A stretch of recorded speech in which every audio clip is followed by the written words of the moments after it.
سوال ہے کہ کیا خودکشی کرنے والے کا جنازہ پڑھا جائے گا؟ تو نبی کریم صلی اللہ علیہ وسلم نے ایسے بندوں کا جس کے اوپر قرض ہو یا خودکشی کر لے اس کا جنازہ آپ نے نہیں پڑھایا، لیکن کوئی نہ کوئی مسلمان اس کا جنازہ پڑھے گا، یعنی جو خاص اس شہر کا عالم ہے یا مفتی ہے وہ جنازہ نہیں پڑھائے گا لوگوں کو یہ بتانے کے لیے کہ اس نے جو عمل کیا وہ بڑا کبھی عمل تھا، لیکن بطور مسلمان کیونکہ وہ کلمہ گو ہے، اس نے کلمہ پڑھا، تو جنازہ اس کا حق ہے کہ اس کا جنازہ پڑھا جائے۔ تو کوئی عام مولوی، ٹھیک ہے، طالب علم، کوئی عالم،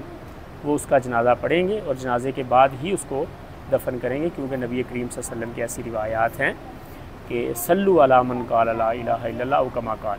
کہ جو بھی لا الہ الا اللہ پڑھے، کلمہ گو ہو، وہ فوت ہو جائے تو اس کا جنازہ پڑھ کے اسے دفن کیا جائے، یہ حق ہے۔ اور مسلمانوں کے مسلمان پر حقوق ہے، یعنی حق المسلم علی المسلم، اس میں نبی کریم صلی اللہ علیہ وسلم نے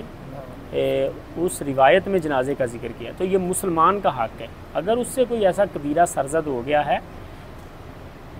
جس کی وجہ سے اس کا جنازہ رسول اللہ نے نہیں پڑھا،